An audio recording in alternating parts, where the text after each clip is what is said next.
Welcome to Flyover State of Film with your host on episode 19, me, Joe.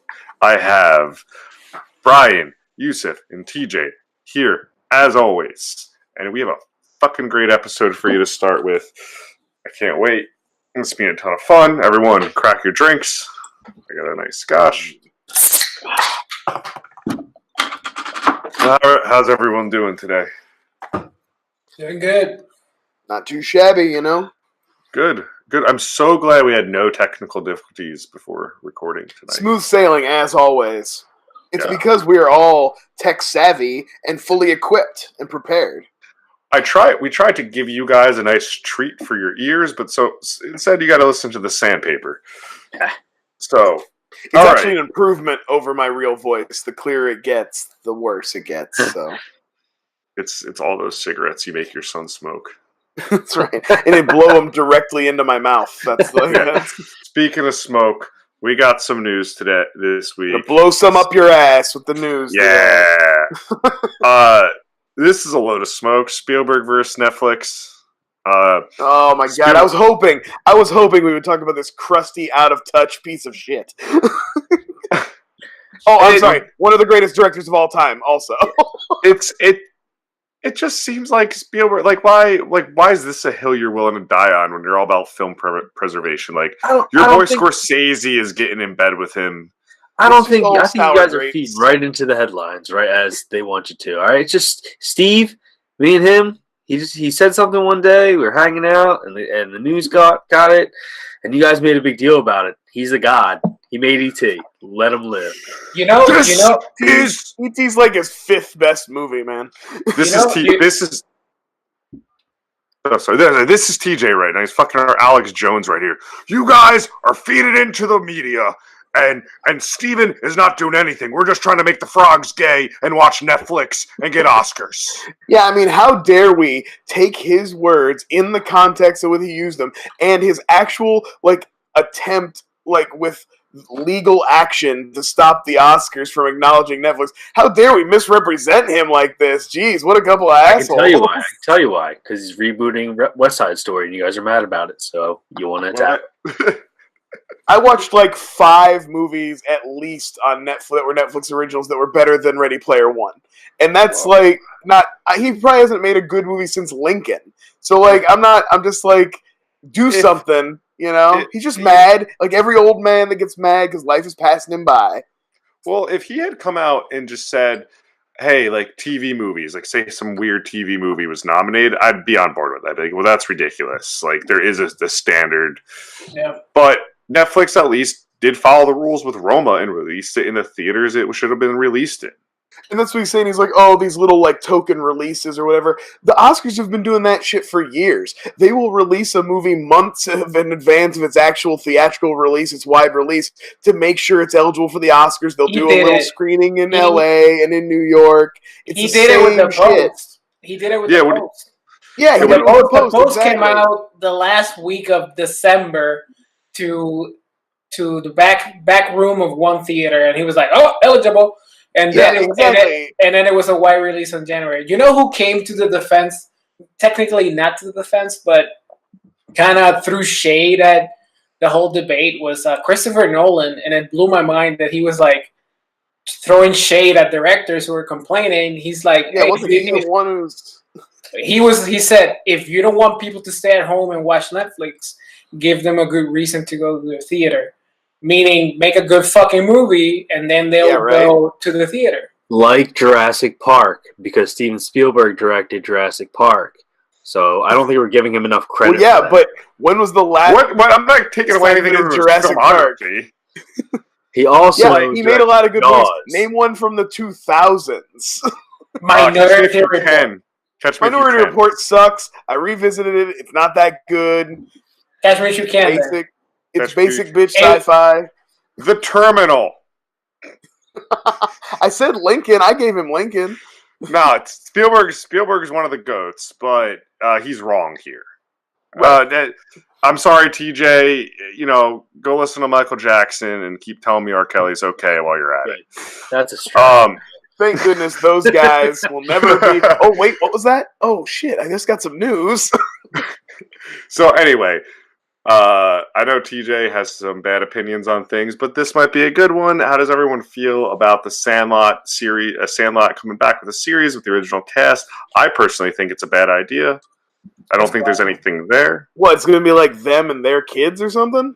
That would be my assumption. It's like a Fuller House thing. No, hard pass. Well, I thought I saw a tweet from the guy who played Ham Porter that he was like, "Oh, I didn't even know about this." Patrick Renna. He was like, "Oh, this is news to me," and I'm just like, "Well, if he's not in it, I don't want to see it."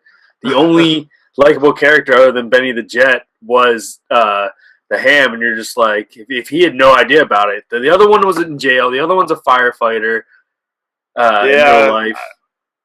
I think it's just one of those things where it's like, nah, we don't need to do that. Like, let's not do that. And I think it has one of those cool endings too, where they give you that kind of somewhat mysterious follow-up to everyone's life. Yeah. And even at the end, they're like, yeah, and Benny became a great ball player, and I'm a baseball announcer. Like, I'll tell you what, if they want to do a series about how those dudes are in a relationship together, I'll watch that. The way they look at each other, the way like Benny looks up at him, like that's like, hey, you're my fucking inspiration. Like those could be that could be partners, man. Like I'd watch that show. They want to make that show. That would be a very progressive show. I honestly am not going to watch anything. Like, no matter how good it looks or what they put on TV, I'm never going to watch it. So I'm kind of like not the target audience. My guess would be it's Squints and Wendy Peppercorn and their kids, because I think they had in the prologue, it was like they had like 5 kids or some shit. So maybe it's about those kids growing up. Still working those actors are still working today because nobody cares about those kids. I did no research on this topic, so we might be completely. I like the idea of a show that promotes that a relationship based on lies and sexual assault can go on and just be like totally normal and produce like a nice healthy home for children. It was the 60s, right? Yes. It was the 60s. It was a different time. Yeah. A time that everybody wants to go back to, apparently. Oh, come on. And a 13-year-old and like a 17-year-old stayed together. Back when America was great, man. Yeah. We didn't have no walls, though. Yeah, anyway, no age of consent. Anyway, back to what Sonic looks like. So we dropped the Sonic images. You did?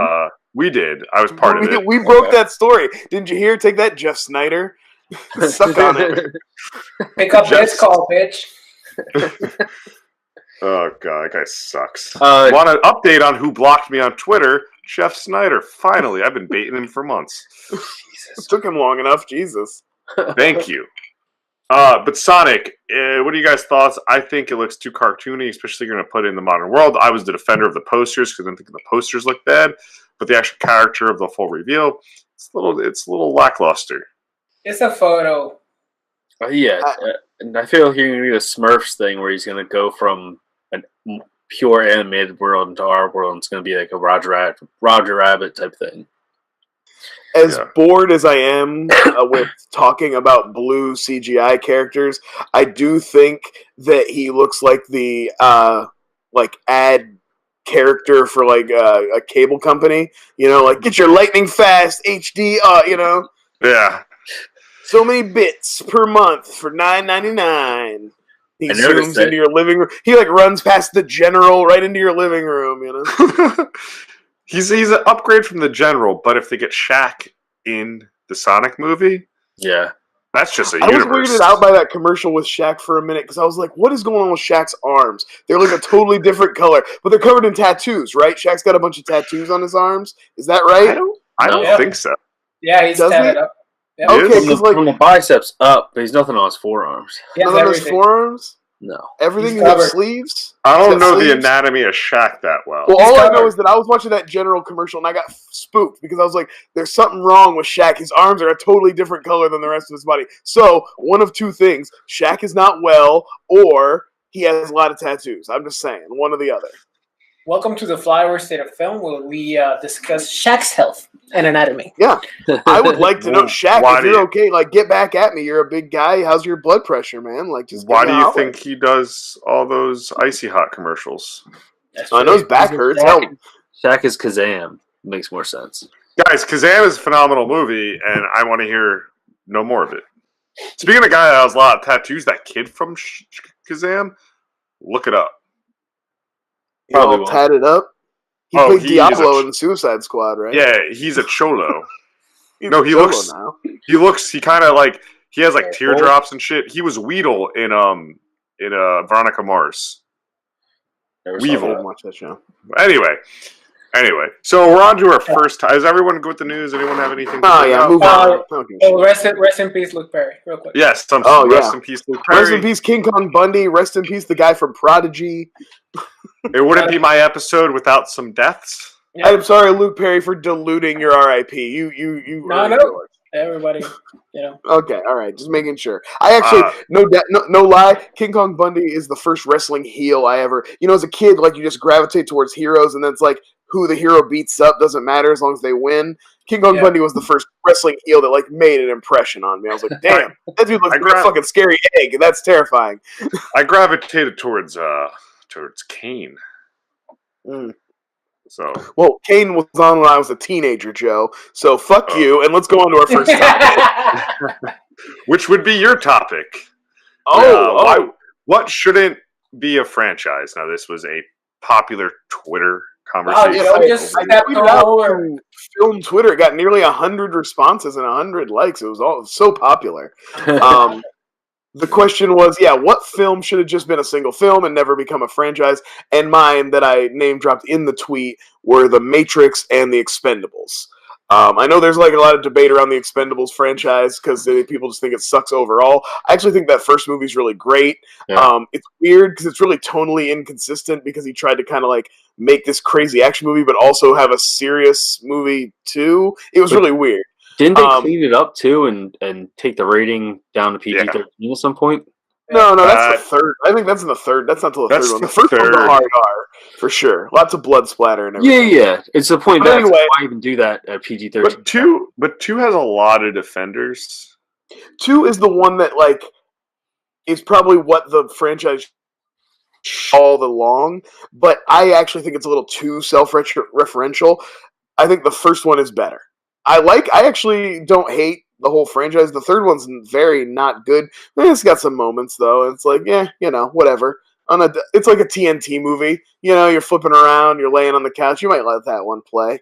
But anyway, it would have been better to just leave it alone. 1 Expendables, 1 and done. Great concept, great idea. We had some fun. Walk away. And The Matrix. The sequels get heady, and they got a lot in them, and they got some cool stuff in them, but overall, that first movie is just like a perfectly contained little egg of an idea and an execution. It would have been really tight, just kind of walk away from that, So what about you guys? I would agree with you on The Matrix, but go TJ. No, go. Yeah, I don't want to. Oh. I just wanted to agree with you on The Matrix. That's a firm, hard. TJ, you're up. I might get some hate for this, but Fast and the Furious, I don't understand the point of going on past that first one. It did what it was supposed to do. It's a great little Point Break, reminiscent type of movie again, using the same type of plot, bringing it up and modernizing it to, early 99, early 2000, 2001, something like that. 2001, I believe. And they're the police academy. I don't understand the point that everyone goes, well, the fifth one brought it back. Like, it shouldn't take to the fifth one to bring someone. Why was it still going to the fifth one? There's no good reason. To be honest, I can't believe that franchise survived Tokyo Drift. That's bananas to me, because that was damn near a Redbox movie, and somehow they reeled it back in. Vin had a couple of flops, and he was ready to come back to the franchise or whatever. But I was more surprised when that fifth one rolled around, and I watched it with people, and they were reminiscent of Tokyo Drift, and the one character from it, Han. Yeah. And they're like, dude, Han! And I'm like, who the fuck's Han? Why do you remember Tokyo Drift? Why not Little Bow Wow? Just why not bring him back also? Because he had a stupid Lucas Black. That's how I'm talking about. They brought him back. I will, in defense of the Fast movies, I will say this. They have more fun ones than they do bad ones now. The franchise is highly lucrative And I don't think it needs to be read of. And Too Fast, Too Furious, kind of underrated. Yeah, but people give shit to like Suicide Squad and all these other movies to like pandering to the Hot Topic folk. This was like the first people pandering to those tap out wearing the Ed Hardy Affliction hats. T-shirts. Dude, like, this was a bad culture, and like drinking the Monster Energy drinks and doing that. Like this was the first and the worst. And then The Rock came in, revitalized it, to give him a little credit, and that storyline, sure. But there's plenty other good action franchises out there too. It's not like we don't have John Wick and we don't have Mission Impossible. You know what I mean? Like I don't need this shit. I think it's really funny about the Fast movies that. In the first movie, they're stealing DVD, VHS combos, and then by the fourth, fifth one, they're in international bank heists. Yeah, well, you gotta work. Yeah, it's upward mobility, baby. So, TJ, a solid pick. Outside the box thinking. Yusuf, what about you? What about Yusuf? I want to hear his. So I got shit for being the first to reply with Jurassic Park. Yes, Jurassic Park and Pirates of the Caribbean were your first. Yeah. But those, along with Jaws, and I can't remember what the other one was, but they all became favorites. I had to even like put a tweet that was like, "You're basic. If you give me these, they've been in here 10 times. Give someone else who's creative a like, and then come back." So I came up with 2 new ones out of the box that blow those 2 out of the water. I picked Bad News Bears, 1976. Nice. It should have stayed at the first. It was perfect. The old drunk dude learned a lesson. The kids got a role model. They won a game. Everything is fine. Then they went breaking training and go back to Japan, and then they made a remake. It all went to hell. It sucked. They should have left it at the first. Just a classic gem, a lightning in the bottle moment. And Walter Matthau? Yes. Walter Matthau is just pure perfection as the grumpy old drunk.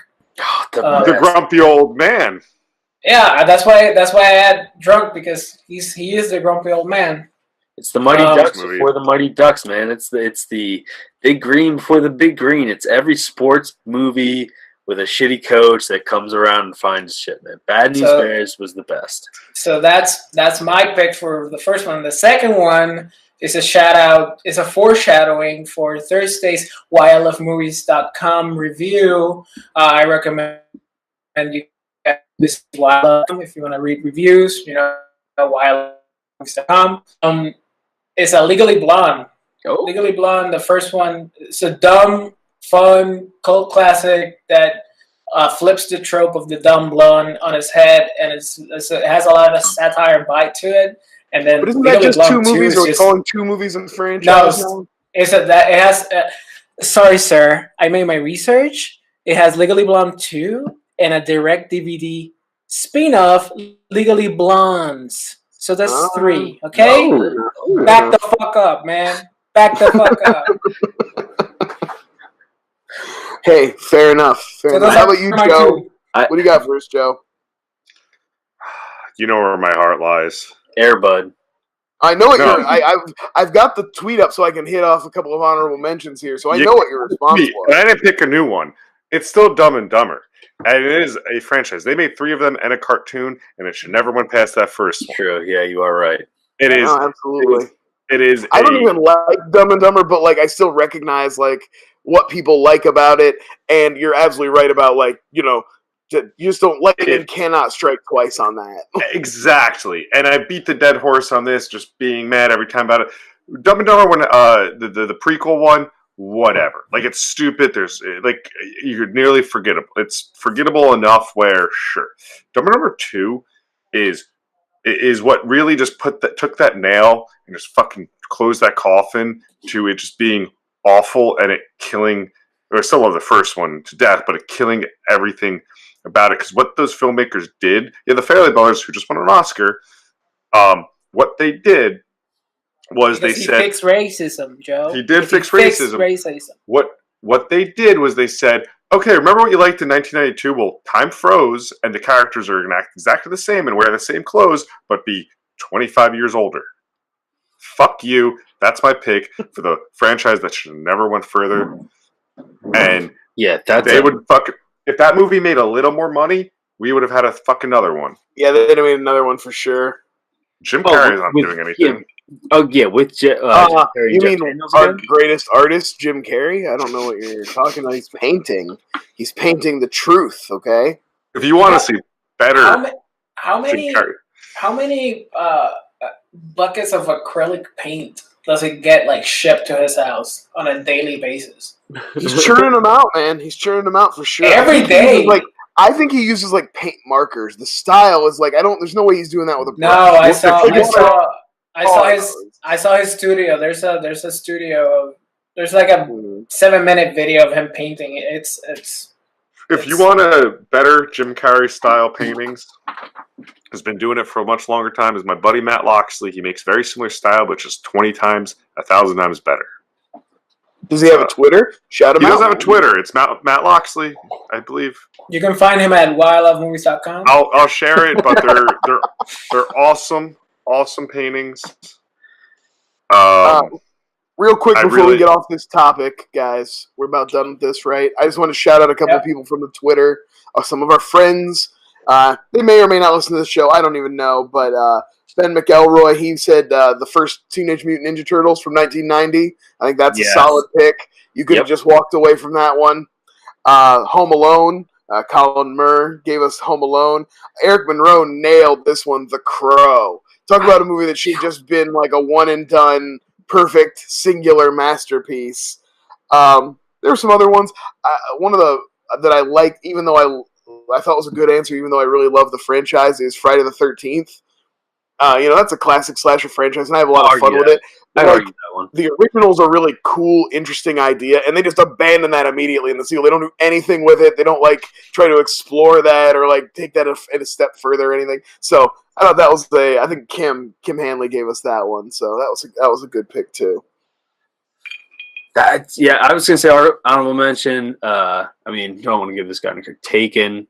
I know the fucking guy's a piece of shit as of right now, but that could have just stopped after the first one and been what it was. Yeah.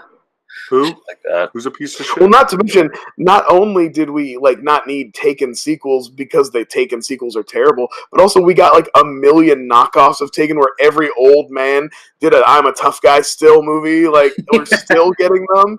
So all the James Bonds. Right. All right. That's it. I think that topic's done. I think we did it, guys. Good job. Yeah. Woo. Good topic. Woo. Our next topic will be Yusuf. You had a very interesting question for us to ponder. So, Joe made us watch Orlando Jones, The Fan. Wesley Snipes.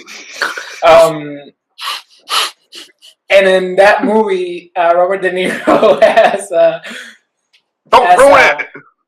He has a very unique job. And it made me think about, growing up, movies portray professions a certain way, and they glamorize them and they put them as they're not really in real life. So I just wanted to ask the guys what profession you saw in movies that you really wanted to do when you grew up. Anybody take the.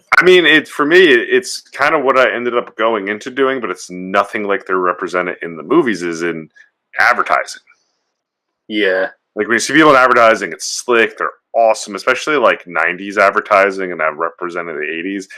And that world is not so much like that. Or if the people are like that, they're super assholes and fake. That would be one, and then the generic answer would be Batman, fucking dressing up as Batman and wanting to be Batman, and then you realize you do not want to grow up and be Batman. Yeah, because then we have to kill your parents. Yeah, and also you gotta go up every night. You don't even need to be Batman. Just go find a poor person and beat him up. It's fine. Or Bud and Doyle from Biodome. They looked like they had a lot of fun. As clearly it's affected my life. I was gonna say I got two. Just like the normal, like watching like Deep Blue Sea and shit like that, and watching like Thomas Jane be the shark wrangler. Like seeing that younger and like being like, I want to study sharks and be that one guy who like brings sharks into aquariums and stuff like that. And it's nothing like that. You don't do front flips in front of sharks and be able to get away with it and stuff like that. You can't ride a shark's pectoral fin and pull stuff out of his teeth. That type of stuff doesn't happen. And unless you're Pauly Shore. Yeah, I mean, if you're Pauly Shore, it's almost a guarantee that you can do any of that and then get away with doing it naked in front of PETA and whatever else. But I was also going to say Big and just working, which is this entire movie gives that falsity to this. It's just like being a kid in an adult's body and then running your way up a toy company. Yeah, toy executive. Like any type of movie from the 80s and 90s, toy companies were the shit. And then you realize also that building that turned into a robot was pretty cool. I don't know. I mean, yeah. I know Josh shit on that thing, but how about a bug or this? A bug? What? I don't know, man. Like, what if like Godzilla was attacking Tokyo and then one of the fucking buildings turned into a dude and started fighting him? That would be awesome. I can picture Brian. And that's like a security feature that your building can have. Like, but what happens to the people inside that building? Oh well, strap in for sure. It's that Clerks animated joke where the Transformer turns into a robot with the people inside it, and they all just get crushed, and then like blood just comes out of them. That's what happens. So sorry, it'd be worth it though. The people that die in that building is worth the people you'll save from Godzilla attacking the city. So you got to balance that out. He just starts like oozing, and he's like, "Oh, why am I leaking?" And there's like, there were people in there. That lubricates the joints, the blood of the sacrifice. That lubricates the joints of the robot. Like that's how it works, man. You think you can get something that big to move without a little bit of black magic? You need the blood of those people to get it going. Exactly. Yeah. So shark wrangling, and then a toy guy would be mine. What about you, Brian? One of my earliest memories of like the first time I remember answering the question, what did I want to be when I grow up, was a mad scientist. And I think that comes, my perception of a mad, quote unquote, mad scientist was a guy with like white coat, crazy hair, goggles. So I got to say probably Doc Brown was a big influence on that.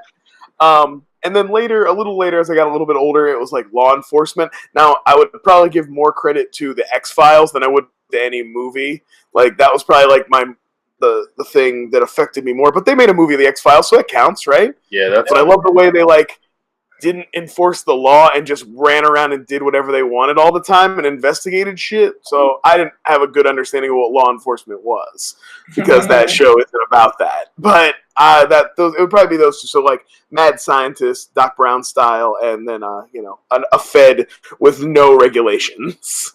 Yeah, I agree with Joe. The advertising really looks cool. I'm just selling stuff, and they give me stuff for free. But my other one was astronaut. Legit, they make astronauts look like fucking badasses in movies, and it looks like a blast. And if you like, it's not a fantastic movie, but if you watch First Man, it really brings you down to reality and how sacrificing it is, and how lonely a life that is. So if I would have seen that one instead of all the crazy astronaut movies, I probably would have listened to the lyrics of David Bowie's Space Oddity. Dude, no, I was born in 1988, not in the 50s like you. Okay, now I did want to ask this about when you're a child, you're thinking about how you want to be an astronaut. When you thought about your training, were you going to do it by like way of becoming an oil driller first, and then you're hoping to be called up by NASA after that? Yeah, because everybody knows if you know how to drill a hole in the ground, you can withstand all These boys might be astronauts, but they don't know jack about drilling. Yeah. My favorite is Ben Affleck and then a commentary asking Michael Bay that story. Like, shut the fuck Michael up. Bay be like, shut up, man. The idea of like, 25-year-old not yet a huge star Ben Affleck being like, what, is this dumb? And Michael Bay, shut the fuck up. But how many times has somebody been in that situation? They're like just sitting in that chair and that stale donut in his hands from yesterday's cater, and he's like, "This is like the dumbest movie I'm making, right? This is where my career ends, right?" Do you think Bernie Mac was? No, go ahead, Joe. I was saying, do you think in like Transformers, Bernie Mac was like, Mike, I'm not saying these fucking lines. These are racist pieces. He was like, Bernie, shut the fuck up and do your lines. Shut up, bro. I'll make you do the voice of Jazz too. Although, let's be real, Pain and Gain is a phenomenal film, and he should make more dumb shit like that. Don't you think that there's probably times in his career where Michael Bay's like, damn, I could have been putting Ben Affleck into Transformers movies if I wouldn't have been such an asshole, but yeah. I got to do me, you know. Got Michael Bay. Ben Affleck. He's never going to get back to Argo. Good. No, that was it. It's to be honest though, it's like the way I feel about John Travolta. He had a peak and then he got a comeback. If you don't get a second comeback, I'm sorry, I can't feel bad for you. Hey, we have Dick Balls and Duffel Bags coming up. You don't know if that's the comeback. It drops next week on Netflix. Him, Oscar Isaac, two white dudes. I saw that. Yeah. I thought it's cool. They're finally bringing that back. Wait, is it John Travolta or Ben Affleck? Ben Affleck. John Travolta's out there making music videos with his wife or whatever. I don't know. He's doing all kinds of crazy shit. Anyway, being a kid growing up, you realize, this kind of sucks. And speaking of that, in Biodome, they do reference that where they want to be musicians as kids, and they said, wow, we realize the music industry is really corrupt. It all comes back to Biodome, guys. But you know who's actually the best Airhead's singer, probably though? like a better version of that, though, right? It's a throwaway line. The best singer in the world is John Candy. Yeah. Right, he does the polka. He does. Didn't we just celebrate the 25th anniversary of his passing? We didn't celebrate it, but we remembered him. Yeah. I believe that was yesterday, 25th anniversary of his passing. That would be the first celebrity death that ever had a big effect on me, where I was like, I understood death, and then somebody I knew and loved and watched in movies died, and I was like, Yeah. Well, I mean, even 1994. TJ, you lead us. Yeah, I mean, 1994, John Candy died, 43 years old. That is the quintessential movie dad for me growing up. But also, it's in 94, I was maybe 6 years old and didn't get into like his full catalog until later in life, and even saw more from him. So I figured, obviously, like Brian just said, his 25th anniversary of his passing just came. And I figured we just go through, guys, talk about favorite movies, any moments from anything, TV, SNL, anything you can think of. Just shout out there, and I'll just start off. The very first movie I saw him in was playing the small role in Home Alone out of nowhere. And then you get completely, at that point, that small role as the polka guy just sets him off. And then you just, I got to find everything with John Candy. So, I'll just shout out a couple movies out, Spaceballs, Uncle Buck, Great Outdoors, Summer Rental, Nothing But Trouble. If you guys want to talk about anything, just hit it. I agree with you in terms of that's the first time I saw John Candy. Yeah. But I didn't gravitate towards him. When I gravitated towards him was since Brian, I'm sorry, I'm young. At the first movie I saw him, and it was him. It was Cool Runnings. Yes, love Cool Runnings was my first John Candy introduction, and like that movie on paper should not fucking work at all. That movie should be like, why did they make it? But his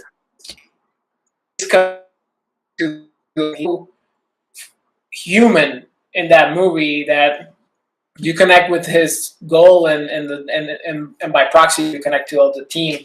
And then I started like searching for his roles, and I think the other one that I saw was Spaceballs after that one, and it was just like a downward spiral in John Candy filmography, and he's definitely missed because he was way too talented and way too nice of a guy. I think like Spaceballs when you get like the full on when like I saw that after Home Alone.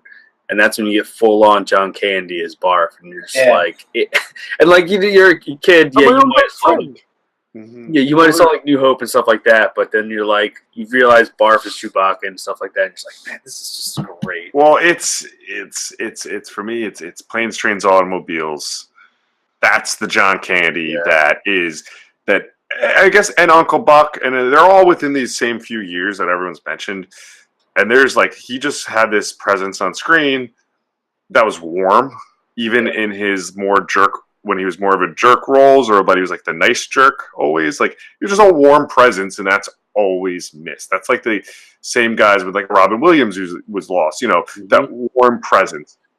Your Chris Farley, similar as John Candy.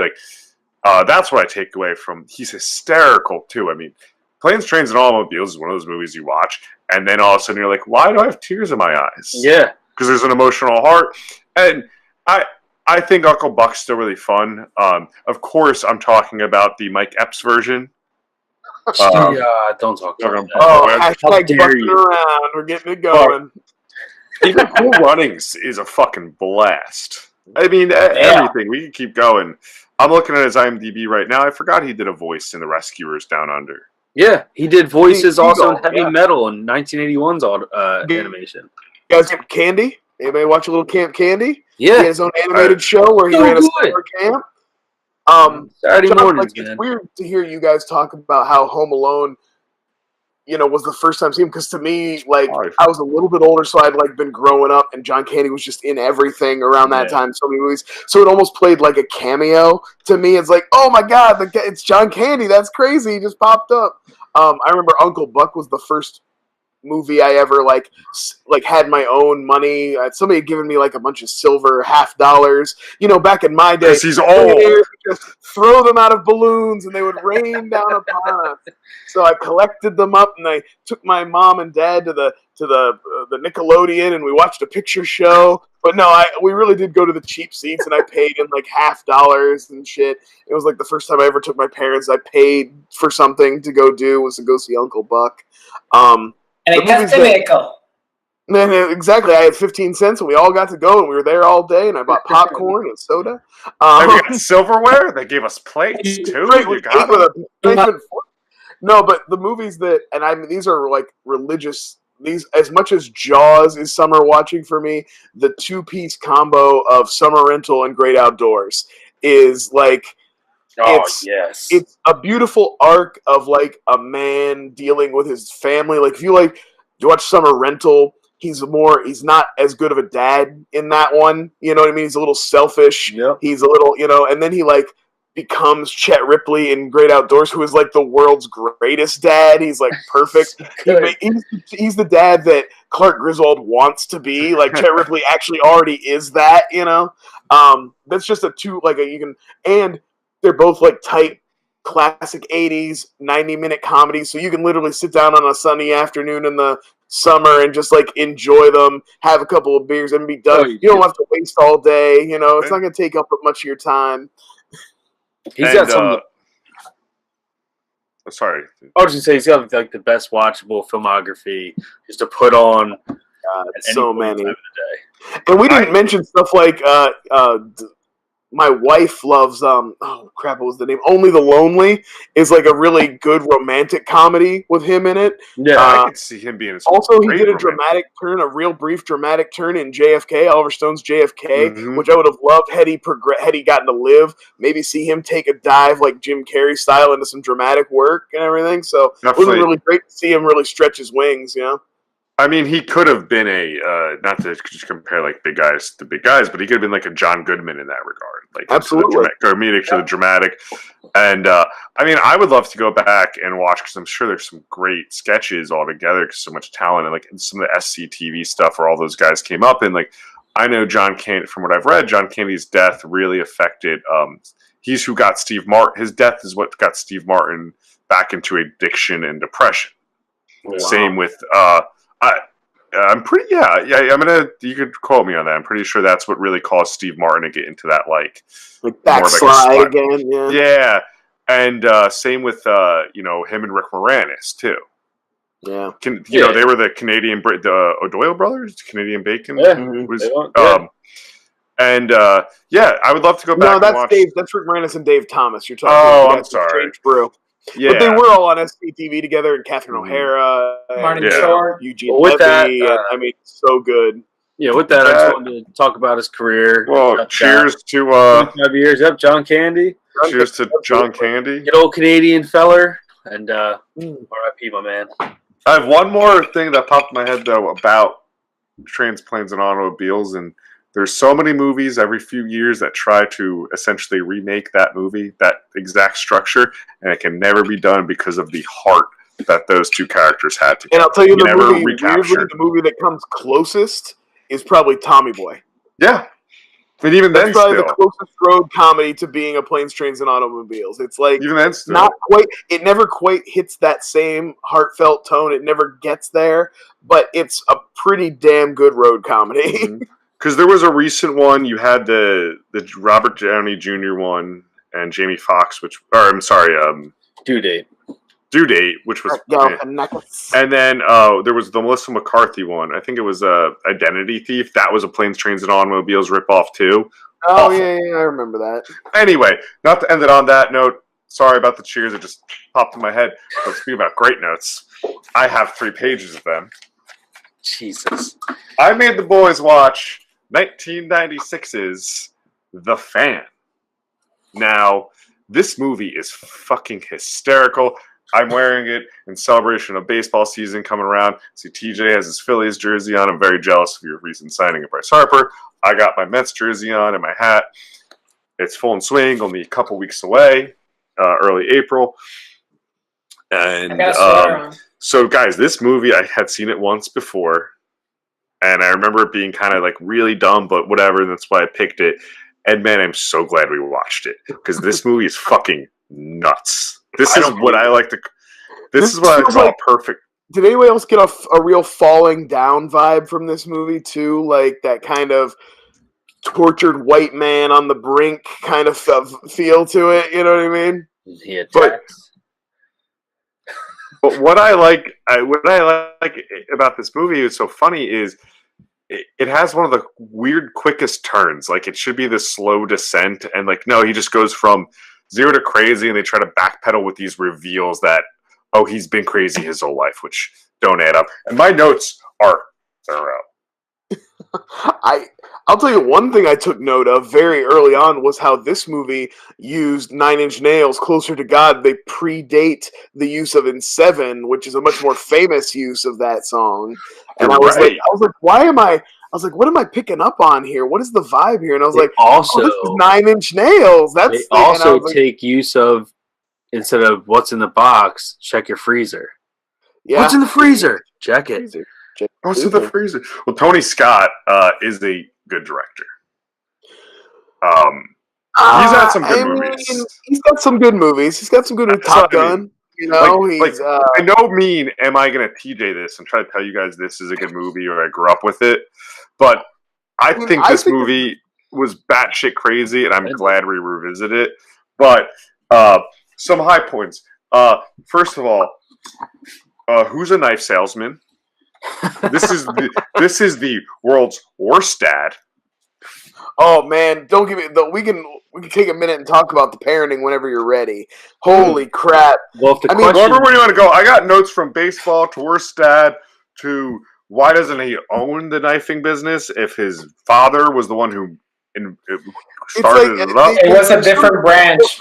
Throwaway line when he's getting fired about how like his dad made the business, but he wasn't a good businessman, so he like lost majority share, control, or however happened. No, it was a different branch. They copied their business model, so it was that the dad had a company on the other side of. I think it was like competing.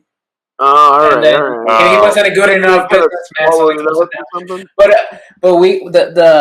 the thing that I want to talk real quick is like... wait, somebody run down the premise for people real quick. Okay. I got you. It is about this dude named Gil, and he is so into the San Francisco Giants, and they just signed this $40 million player, Wesley Snipes, who's essentially like if Philly's signing Bryce Harper right now, like he got a $40 million contract, which with inflation is this like insane fucking contract. Brian's falling asleep. I was gonna say. And anyway, so And Wesley Snipes has all of a sudden, he just has this awful start to the year. He doesn't have his number. And simultaneously, you're realizing Gil has this shitty home life. By home life, I mean he's a shitty person and his family's just trying to live. And then all of a sudden, Gil gets this idea in his head that it's his job to take care of the other star player on the team to get Bobby Rayburn, Wesley Snipes, back into the game. Radio show hosted by Ellen Barkin. And she's like one of the other characters. And a throwaway conversation with, a fan and some kind of like weirdly worded line and sets Gil on the path to be like, I have to avenge. It's my job to make sure that. So he kills him. So he kills the guy. And then all of a sudden, he gets in his head. He kidnaps, kills Benicio del Toro. He kidnaps Wesley Snipes' son when he realizes that Wesley Snipes doesn't give a shit about it when his numbers start going back up, and it ends in an awesome on the field brawl with knives. Yeah, they kill somebody and nobody cares. It's like, that guy's dead. Oh, and also that somebody was none other than the weirdest baseball cameo of all fucking time. Joe, did you catch this at all?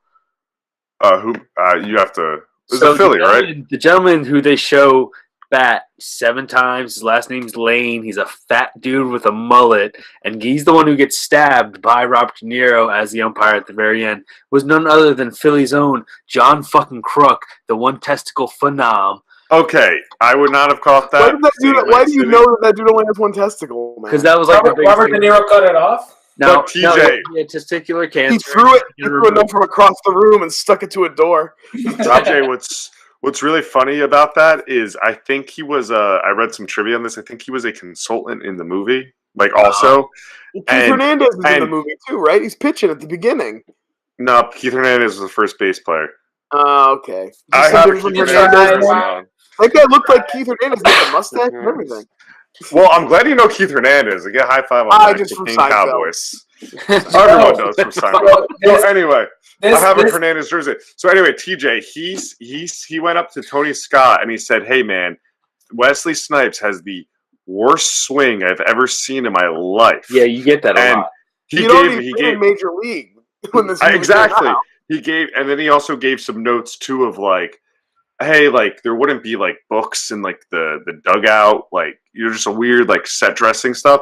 And Tony Scott was like, I don't care. Let's talk about that. Let's talk about that then, because there's two moments in this movie that one Yusef pointed out to us that I'm definitely gonna throw up. I'm gonna let him chime in on that one. I'm throwing that picture up ASAP when Yusef talks about it. But the close up of Robert De Niro at the end when he wants to do the pitches. To Wesley Snipes, and they keep doing the close up to his face, and it's like half cut off. That's not Robert De Niro, okay? That's like the little kid in Dazed and Confused who couldn't throw a pitch, and they have to keep cutting away before you wound up because his pitch was so ridiculous. They're like, we got to make sure we don't use that at all. Oh, I read that trivia. They were the body double for. So like those body doubles for for Robert De Niro and someone else are so fucking bad. But if you want to take it from here and talk about the other one. I mean, I get it when you want to protect your stars and don't want to put them in a ocean where the waves are pretty active. during the scene where the kid is drowning because the dog was like, "Fuck you! This is my chance to kill you," and it swims out and tries to drown the kid in the ocean. They use a body double for Wesley Snipes, and I'm like, all right, cool. From afar, I'm like, yeah, that's not Wesley at all swimming. But for some fucking reason, Tony Scott was like, yeah, I need a close up of Wesley in the water. And everyone doesn't care what black guys look like. That wasn't Wesley Snipes. All black guys look the same. He's like, that's Orlando Jones. We're good. Got it. Put it in there. No issue. And they do a close-up of the stunt double acting. He's like legit worried. Where's my son? Like he, for 2 seconds, was Blade. He's like, yes, I made it. And then we never see him again. Okay, here's what's weird. They didn't. Now, see, this is what makes me think it's not an insurance thing. And it wasn't anybody protect him. I just don't think Wesley Snipes likes to swim. And here's my thing. Racist. Right before that, right before the hole is in the water, he comes to the edge, he jumps off the deck down to the sand, and it's like a good 7 or 8 foot drop. He comes off the railing and does that jump, and that's Wesley Snipes. There ain't no stuntman there. They get to one shot, you see him. So how is swimming out under the supervision of a whole crew any more dangerous than that? Yep. I just don't think Wesley Snipes likes the water. This is a precursor to Wesley Snipes' behavior on Blade 3 in those stories. I have a note here. I have a note here real quick. I really need to say it because I got a lot of notes. I got a note here, and it says, "Fuck Tim." Oh God, yeah. As bad of a dad as Gil is, Tim is fucking worthless. That's an old man. Just punch old ass Robert De Niro in his goddamn face. His wife is screaming, crying. Call the cops! If you're not going to be a man and do anything, at least do what she asks and call the fucking cops. Right? De Niro has the best response where he walks in and he's like, "What's up, Ted?" And he says something, and he's like, "It's Tim." And he's like, "Okay." And the wife comes out and he's walking away. He's like, "Later, Ted." Like, yes. Oh, De Niro. I think De Niro had fun in this movie. Oh yeah, it was He's doing like a parody of Cape Fear in this. Yeah. I mean, I actually noted out this is to my knowledge, this is the 5th time he plays a stalker role like that since Taxi Driver. Yeah. But I want to kind of scroll back to him taking his kid to that game and then leaving to go on a sales call, because think about anytime you've ever went to. His kid is young, by the way. How old do you think his kid is? 9? 9. Yeah, he's little. Young. He's early little league. My kid's almost 9, and I wouldn't leave the motherfucker at a stadium by himself. I love that lady throwing that shade. The old lady in the baseball hat keeps throwing it. Did you notice? Grilling him with she's the one who got the cops involved. Did you notice? She's sipping coffee, and the shit breaks out, and she just keeps sipping coffee in the middle of the living room. Did you notice that it's MC Gainey, the guy that tells him to sit down? Yes. Oh, right. Absolutely. That's Hater from Con Air, right? Yeah, that's why I know it. Con Air. Con Air. So that fucking you all been you've been to some sort of sporting event and gone to a stadium or a concert even. You can't. You can't just get there, leave, come back. It doesn't work that way, especially in San Francisco. I'm sure it's fucking crowded. To my knowledge, this diehard fan, let's get this out of the way. We're set up as Gil as a diehard fan, leaves the stadium at the 4th inning to go on a business meeting, and then it was smoothly tries to get back. Driving to is any closer to that stadium than 30 minutes. I did have a problem with, even though Gil's a piece of shit, and just that scene in general, the mom being you got to be home by 6. Being you go to opening day. Yeah, that's tough. Traffic and everything, but you also don't know what else. She's setting boundaries because she knows Gil, and Gil's a piece of shit. And he sucks. So we're not privy to a whole history of shit Gil's done and been untrustworthy in the past. Yeah. So I think her setting a 6 o'clock boundary, although. Agreed. It means they're not going to get to see the whole game. I think it's totally within her limits. What I find crazy though is how we get the reveal of how crazy Gil is when he goes to meet Coop later on. I'm just jumping around here, and Coop goes, wow. Coop goes. Now you got to tell everybody who Coop is because you got to set it up because all through the movie, this fanatical baseball fan is talking to people and he's giving his son advice and he's always "Oh, Coop used to say my catcher Coop, and, I was the pitcher, he was the catcher, we were a team." And he even tells Wesley Snipes that he was gonna go pro except his arm gave out or some shit. Yeah. And now once all that is set up, you have to now they drop the reveal. Joe, give it to us. He is hung up on Little League when they were 12 years old. And to give you a prefix is the ocean scene. Robert De Niro saves his kid in the ocean, and then Wesley Snipes invites him inside, so he's able to have that thing, so he knows who he is. But can I jump in real quick there? Coop, I just want to say, go on. Sorry. That moment is the testament of a black man being able to handle a white crazy person. Oh, he handles it like a fucking gem. That's like pro black person move right I have there. another. Bye. That's on some Get Out shit. Like he did all the right decisions right there. Yeah. Yep. I have another point to make about that ending. So when Coop kidnaps that, not Coop. When Robert De Niro kidnaps that kid, and he's like, "You have to pitch hit a home run for me in the game, right?" Why didn't they tell the other team? Yo, Joe, that's my biggest note. I said, tell the other fucking team. When you go out to the pitcher and you go, throw the goddamn ball, throw the pitch. Just go, hey. Robert De Niro said that if he thinks they're going easy on him, he'll kill him. Like, he's like, if I think but a major league if I spell fix or whatever, like. But the major league pitcher could sell a lob as a legit pitch, like. Yeah, he could pitch a legit pitch right down the middle. He could throw a really good pitch, but just straight down the pipe too. Also, that rain was way too heavy. That game would have been called. Yeah. Oh, that rain was crazy. You'll never see a ball game. Weirdly, that's the same rainstorm that the guy at the beginning of the Last Boy Scout shoots himself during. Yeah, that rain, and then.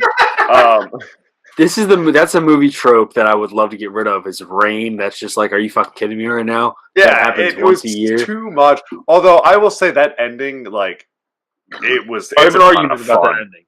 It's a ton of fun. I'm angry about that ending because they do this slow walkthrough of Gil in the bottom of the stadium, and then he passes the umpire. Bang! It's a nice little flash. You don't get much. And then they get back to where Wesley Snipes goes out, confronts the pitcher, comes back. And then you get 2 solid pitching calls. Sounds nothing like De Niro. Then all of a sudden, on a ball or something like that, you hear De Niro's voice, and then he gets to crack one. And then you get the confrontation. You're like, wait a minute. You could have at least had De Niro at the very beginning of this. Didn't we just make fun of the stunt double in the water, and you're complaining about sound design? Oh, voice, the sound design.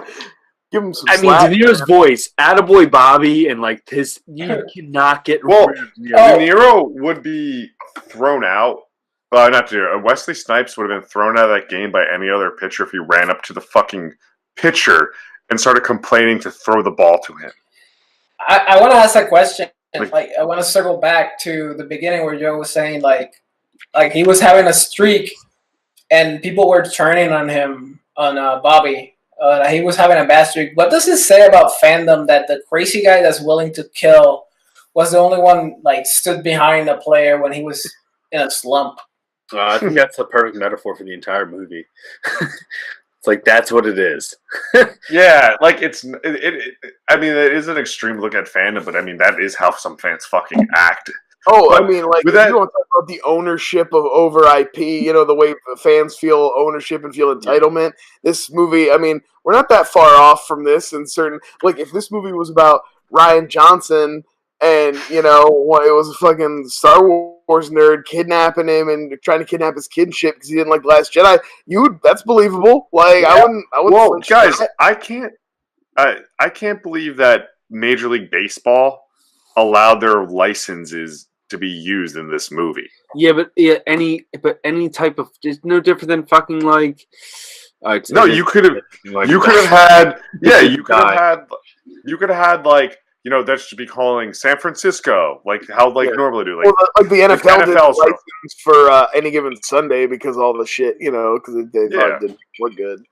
So I thought it was pretty cool. It was actual teams, but I have one gripe with that is where phrases De Niro's character is a big Giants fan at first, but then he takes his Braves jersey and puts it on by the end, and I think he's just a big Bobby Rayburn fan, which is completely different. So you've been following him since high school.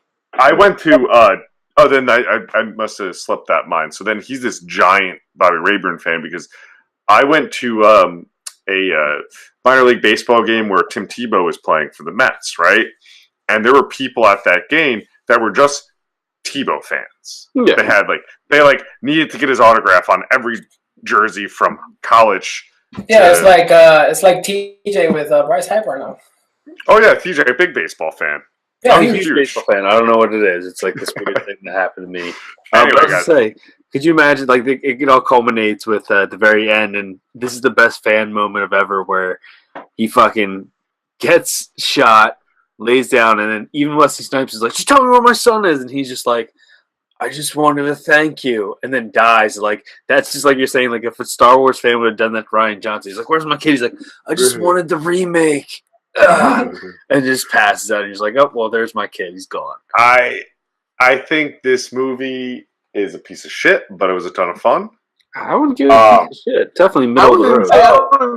I think it's a fairly decent little thriller, to be honest with you. I think it's a fine movie for this podcast. Yep. This is the type of movie that I hinge this podcast to be on.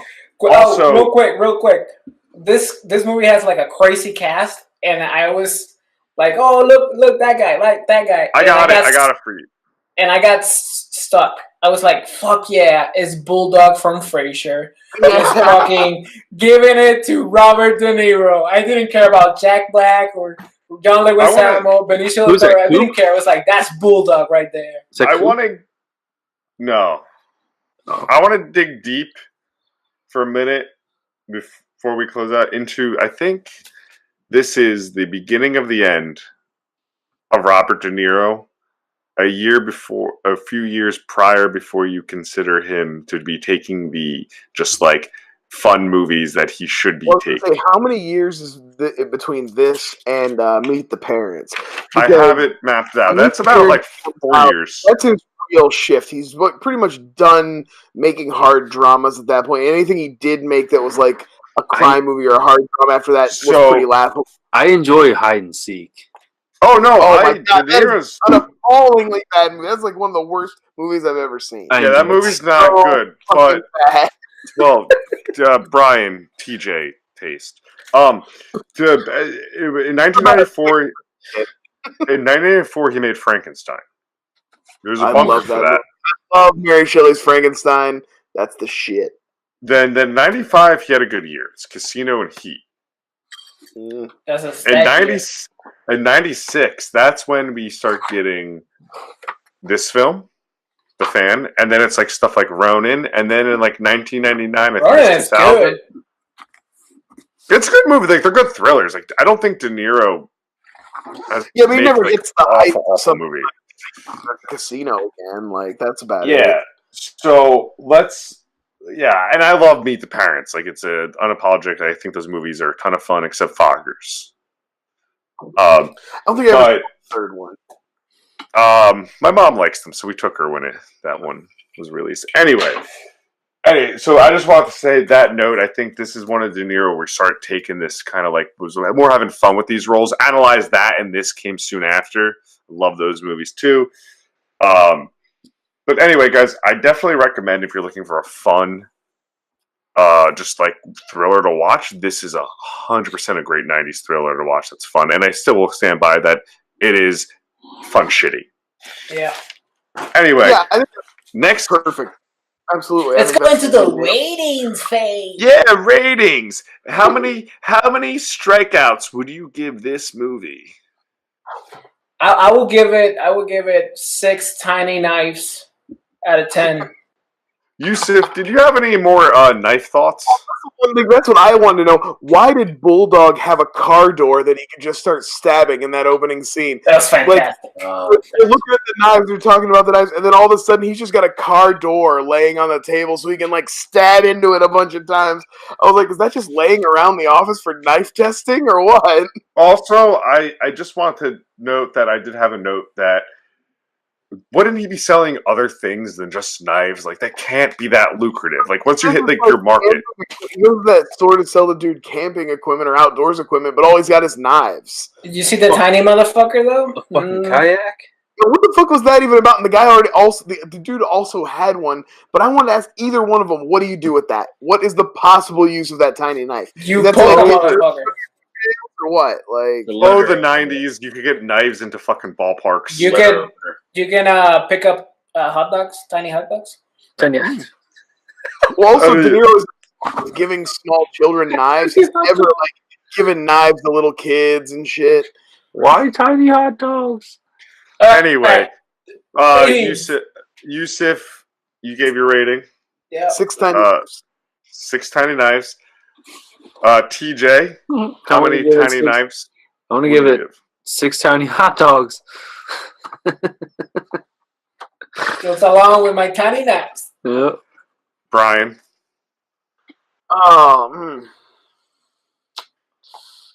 Okay, you snob. You know, I think I'm gonna give it a little higher. I think I'm gonna give it like 6.5. I think this is a lot of fun. I think this is like 6.5 car doors. It's like Cape Fear. It's like Cape Fear light, and I'm gonna give 6.5 conversion vans with blinds in the windows. I love a conversion van. I used to dream, like, everybody's like, when you're a kid, they're like, I'm gonna get a Lamborghini. I'm gonna get a fucking Ferrari. I just wanted a conversion van that was like a living room on wheels. It had like little recliner. You know what I mean? They had like the swivel chairs and the blinds. That's all I wanted. So yeah, it doesn't surprise me. That doesn't surprise me at all. Even as a child, I was old. So there you go.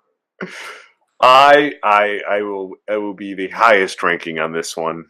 I am going to give it that 6.9. Oh, some may say 7, but a 6.9. I see where you're going. 6 out of 9. One of the more consistent ranked movies. We all like the same area on it. 6.9 Little Knives, and I think it's a fun movie. I honestly think when watching it, I thought this would be a great bunker episode for you. Mm-hmm. It's like I actually did used to own the fan. I didn't remember it very well watching it this time. I don't know how long I owned it or how many times I saw it, but I used to own it. But I had a big theft many years back. I lost a big chunk of my DVD collection. Brian, there's it's not on Blu-ray, to my knowledge, which is disappointing. But you can get the DVD, which if I see it, I probably will buy it. Anyway, next week we have Yusuf picking a film. What you got? So when my episode starts filming, we're gonna be in the week of the movie release of Us. So I wanted to pick a movie that clearly inspired Jordan Peele in his movie. That is 1994's Legend of the Drunken Master, Jackie Chan. Oh, shit. Let's go, baby. That's what we're watching. Jackie Chan. So nothing to do with Us. Yeah. Wait, Us comes out that soon? That's the greatest martial arts. Ladies and gentlemen, Yusuf has bestowed upon us the gift of the greatest martial arts movie that has ever been committed to celluloid. It's a thing of beauty. Go out and watch it so that you can join us in the glory that is going to be reveling in how great Legend of Drunken Master is. Is it better than Sidekicks?